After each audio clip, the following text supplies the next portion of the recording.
What's going on, brothers and sisters, friends and family? How are you guys doing? Hope you guys are well. Hope you guys are blessed. Hope you guys are having a fantastic week. Hope the week has gone well, and we're always heading to a Shabbat. Shabbat is one of these incredible times that our Creator has given to us.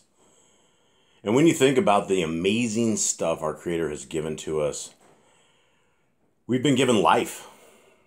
When we think about that, isn't that one of the most incredible things that we have? Not only did he give us life, but he gave us free will.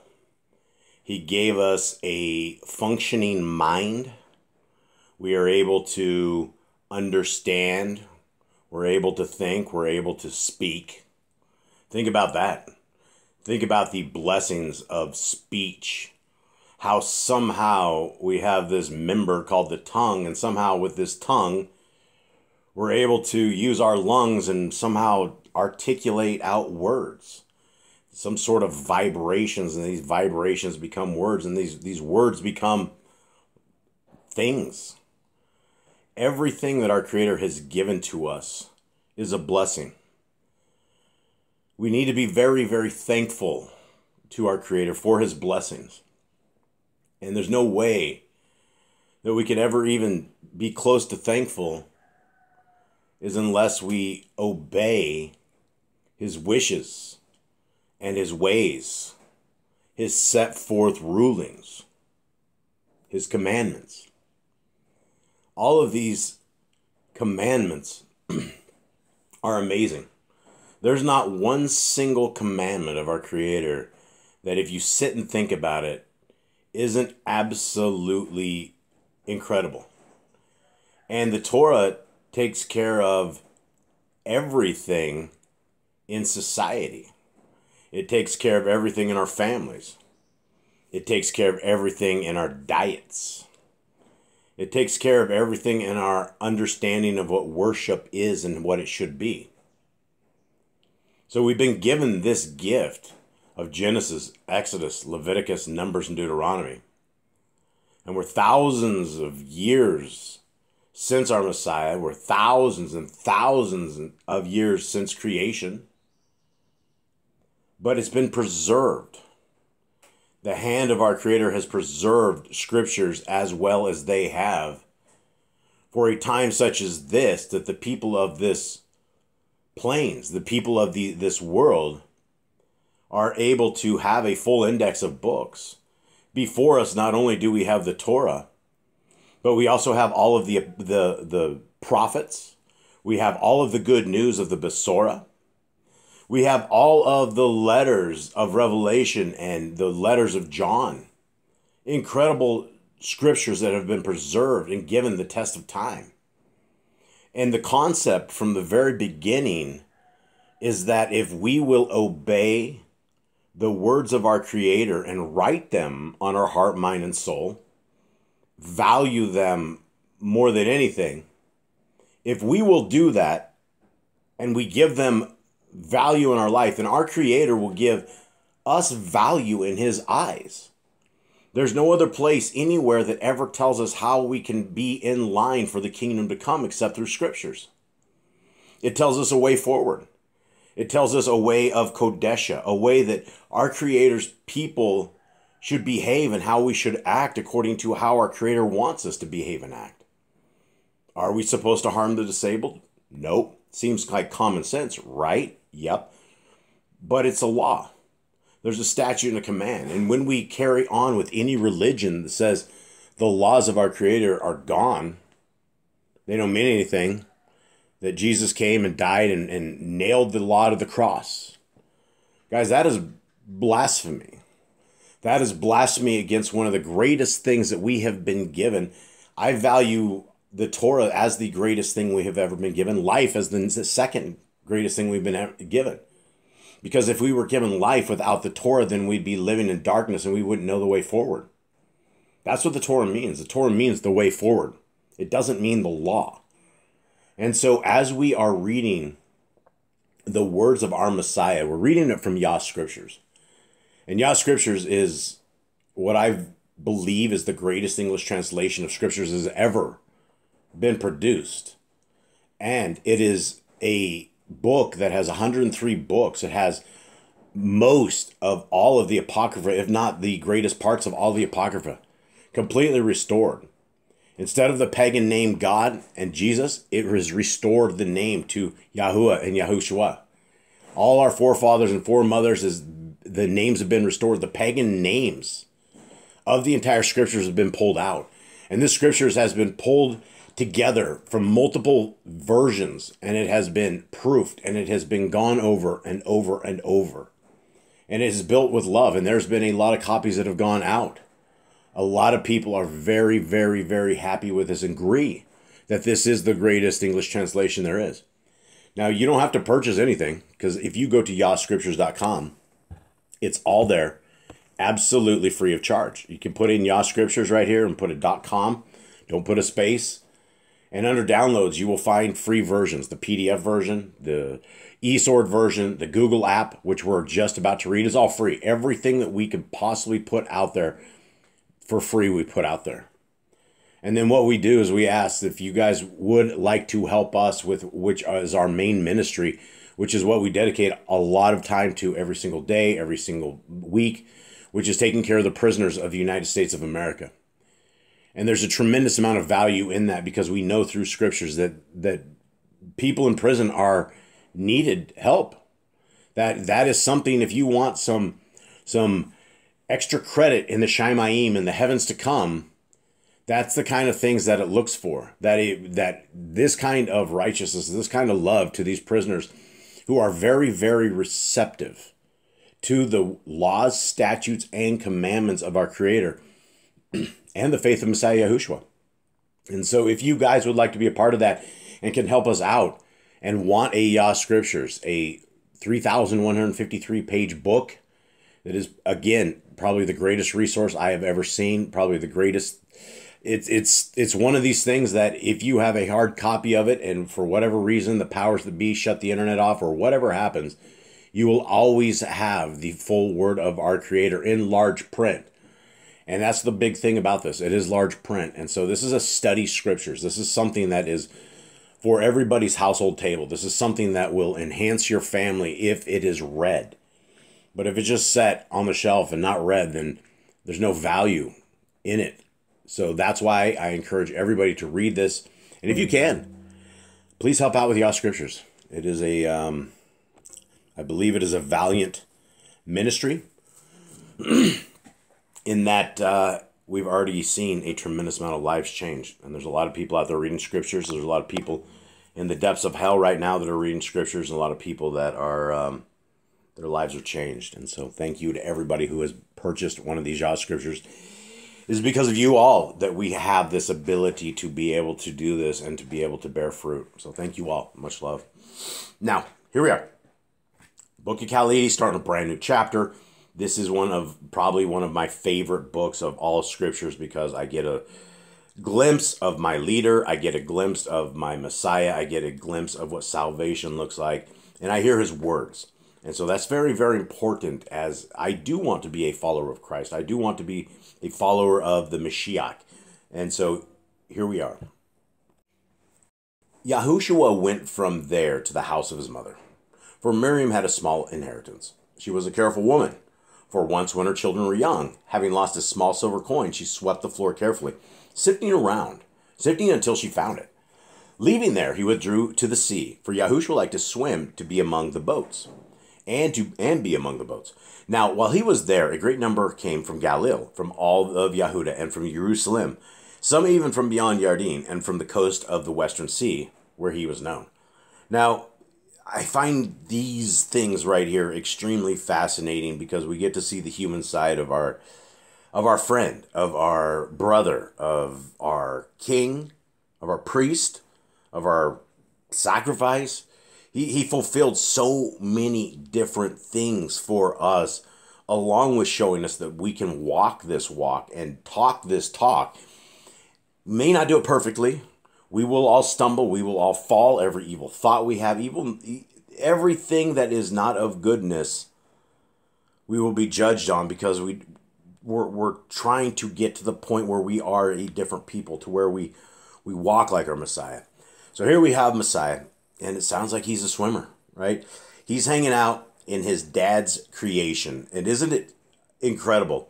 Our Creator and his Son were sitting back, and the Son was watching the Father as he splits day from night, as he makes these great signs and these incredible animals. And I've always wondered how many billion years did it take our Creator to come up with the designs for all of the stuff that he has come up with.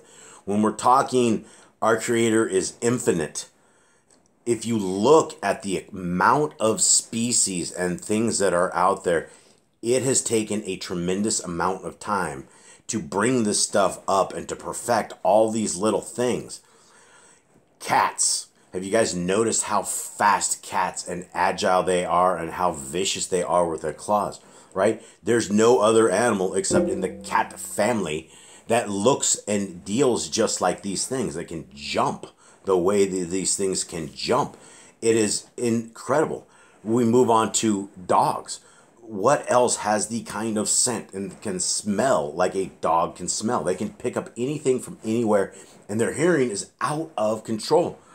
Now you have out here in this world, we have the jungle life that we have, and there's so many different things and bugs. You will get bit by 25 different bugs on any part of the day. You'll end up with welts all the time. You get drive-bys. You have no idea where these things are coming from, but they're all bloodsuckers. You don't know where they come from. You can go out in the jungle, and I don't know if you can ever not find some new species of some kind of flower or what you would call a weed or called jungle turf or called vines. There's just so many of them. So we have a very incredible, intelligent designer. I'm wondering how long Messiah Yahushua was with his dad, how much of this stuff was actually already created before wherever Messiah Yahushua, when he was born in the Shaimaim at whatever point. But when it was Messiah, when creation happened and we were built in our image, when it says our image, let's build them in our image, that's our Creator and his Son that have some sort of same things that we do, right? We're little buildings of their makeup, and it works. It works really, really well. The entire oxygen thing works great, right? Take a deep breath in. The entire carbon dioxide thing. You have all these plants and all these plants out there. They're constantly sucking in the carbon dioxide, popping back out oxygen. It is an incredible system. And now we have Messiah Yahushua, and he's getting to swim in one of his dad's creations. Like water is probably one of the most incredible creations of all thing. You know, the entire design of it, the way the ecosystem works, the way the clouds work, and the way it all happens is just incredible. Now you have Messiah out there that's just liking to hang, swimming out there. You got to wonder how much, how much did Messiah have to learn? How much did his dad give him on the way down? Did he have any kind of understanding of how to swim, or is this just, I don't know. There's just so many questions, and this is just such an interesting book. Okay, let's go on to 3. Yahushua bid his followers prepare a small ship as quickly as possible to take him away from the great crowd pressing about him. As he had cured so many who were afflicted, those still uncured tried to touch him, and there was a constant shoving and scuffing to get near. We've talked about this before as we've read through this book. This is Messiah, and this is a superhero that has come amongst the people. This is our Superman. This is the one we've been looking for, and the people see it. People come from all over. He can't even move, and so he has to get a little bit to safer distance, right? A place where he can speak, and a place that he doesn't get thronged and the people run him over. Okay, escaping to the boat, he went with it a short distance to where a path led up a hillside. Climbing this to a small mount, he sat down with his Talmidim, which are the disciples. The time for celebrating the great festival was approaching, and Yahushua had sent out many emissaries and heralds. This is the same things that we see in scriptures. We have our Messiah. The people call him Jesus the Christ. So we have Messiah Yahushua, and he is always celebrating the festivals, right? And if you're talking about what festival, we're not talking about Christmas, we're not talking about Easter, we're not talking about Thanksgiving, we're not talking about any kind of festival of any of this kind. He's talking about the appointed times that our Creator says that we should keep. we have Passover, we have Sukkot, we have trumpets, we have a variety of other things that are either festival times or are other times of memory or either sad times. But we are told to keep those appointed times. Now, if our Messiah, Yahushua, Jesus the Christ, had said that he came to nail the law to the cross, well, it doesn't sound like it, right? There's no point at any point in Messiah's life that he discounts the Torah. There's no point he ever once says the laws that his dad had made, that he had made before creation, right? Torah was built before creation. Heaven and earth had not even been, well, I don't know about earth. I do know earth had not been formed, but it was the law, statutes, and commandments, the ones that we're following right now, including Shabbat, were all kept prior to this. This is nothing new. It is the humans that have to make it and keep it. And once we start keeping it, then it's not new for us. Now, continuing on. 5. Seeing that a large crowd had gathered on the hillside, Yahushua stood up and addressed the people, after they were seated in this manner. This is a night of ignorance, when men wander, lost in the darkness of worldly conditions. I am the light and hope of men. These are the people I support and accept, and this is the message I give to them. For I have come to unsheath the sword of the Ruach among men and to lead them forth to fight the battles of Elohim. The sword is the Ruach, even as the body is the sheath. Let your swords be bright and keen for the fray.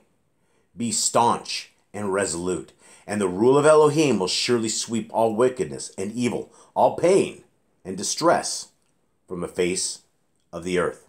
Okay, there's a lot to talk about here, and I want to take what Messiah says and let's examine this, right? Messiah starts off and he says, these are the people I support and accept. Okay, this is what we want to hear, right? Because we want to be accepted, especially by Messiah, who's going to be the judge and essentially the advocate for us in the kingdom to come. And so Messiah says that he is here to not fight with his hands, but he's here to unsheath the sword of the Holy Spirit, the Ruach HaKodesh among men. What is he saying? He's saying, I am here to basically be the emissary of the power of my Father and let it flow among you, right? That spiritual power of the Ruach HaKodesh, the Holy Spirit, that can move mountains if you have the faith strong enough. Well, that is what he's here to do. And so we're unsheathing a sword, we're pulling it out, whoosh, right? That's what he's doing. So he is basically pulling the power of the hand of the creator of the universe out. And he says the sword is the spirit, even as the body is the sheath, right? So out of a person is coming the power of the Ruach HaKodesh, right? But we're not going to have the power of the Ruach HaKodesh if we are not holy Yah's people, right? If we are not observing the laws, statutes, and commandments, if we don't have the faith of Messiah Yahushua, why would we get the extracurricular power that changes things? That just basically, it's a really crazy thing. Now, continuing on, Messiah says, let your swords be bright and keen for the fray. Okay, he's just talking about the sword is the Ruach HaKodesh. That means we need to be wielding the power of our Creator in a lot of different ways, right? We can wield the power of our Creator simply by sitting with somebody and talking with them and explaining the laws, statutes, and commands, right? We're looking for a Hebrews 8 world. A Hebrews 8 world is the world where your neighbor doesn't need to know the Torah because your neighbor already knows the Torah, right? You wouldn't be like you're sitting here teaching like we're teaching those others out there, because everyone in the Hebrews 8, this is a future generation passage. These people already know Torah, right? We don't live in this world right now. And so we need to wield the power of the Ruach HaKodesh and not be shy. Let's not be those people that are scared to go talk to the waitress who is crying, has tears in her eyes, and you could sit with her and pray. You could talk with her, find out her name, right? Get her number, minister to her, right? There's a million things we can do. We can always take care of the homeless. The homeless are all over. And sometimes you can give the homeless some hugs, right? There's a lot of things that we can do. Continuing on, Messiah says this, I accept the oppressed and dispirited. Dispirited, for they shall inherit glory in the reign of the Ruach. So that sounds decent, right? Our Messiah is talking about those who are owned, basically, right? Oppressed and dispirited. Those who have fought the fight, it's obvious there's some sort of oppression. It's hard to fight the fight, but they're still there, right? That is the thing. We have to keep the faith regardless of the situations that we are in, because we know that devil, the Hasatan, is a roaring lion seeking who he may devour. He hates Torah keepers. If you love the laws, statutes, and commandments of our Creator, then you have a mortal enemy who we don't care, right? He sucks. The devil sucks. This guy is a complete coward. He's a complete loser. He's an oppressor of the people. He's a sucker of the souls. And he's a hater of our Creator. He's a hater of our Creator in so much that he challenges him to get as many souls as possible. And our Creator he's like, our Creator's been around for so long. You could tell by the creations that he's willing to accept this and to accept this fight. Right? But he didn't accept the fight against the devil without giving us way out. All the people of our Creator have always had a supernatural protection. From the front of the book to the end of the book, our Creator's always with them. And when he leaves us is when we leave him. Right? If we are constantly, diligently seeking commandments, studying the laws, statutes, and commandments day after day, trying to bring people to the kingdom, right? This is our job. Our Creator is not down here himself doing this because he doesn't need to. He gave us a set of jobs as soldiers, as people of the kingdom, to spread the word, to love the oppressed, to love the afflicted, to take care of those who are broken. Let's continue on. 8. I accept those who grieve, for they should not be without a comforter. Is it not written, let the words of Yahuwah be an unquenchable light within you, and they will shorten your days of sorrow? How many times do we end up broken and crushed and destroyed because of the conditions that we have put ourselves into or issues around us? And it is these words right here that you can understand the heart, mind, and soul of our Creator. Right? Because it always talks about those who are broken and how our Creator looks down. He loves his creation. He wants everybody to pull and to come his way, but most people won't. And so for those of us who will, he's there. And when we're broken, he's there. And that's very comforting because we live in a rugged, wild world. A very emotionless world with people who are willing to ride over everybody. Right? It's all about money, money, money. That's all it always is. But it's rare to find those who are in the Torah community who love. And it's very rare to have a parent such as our Creator that is there for us at all times. And all we have to do is fall to our knees. All we have to do is reach out. And it's always a direct line to our Creator. There's never a please hold. Right? There's never a we'll get back to you. Please leave your name at the end of the message, right? It's nothing like that. Our Creator is omnipotent, right? He is there's no way to explain the power, but somehow we are all able to be linked in at the same time. So we choose and carry on a conversation. So we choose, and it's able to be heard. It's able to be represented. It's able to be dealt with, right? Not all the prayers get answered, because not all the time is it the will of our Creator. Sometimes we're in a testing period. Sometimes we have to go to the ends of our life and just have problems just to see where our testing is.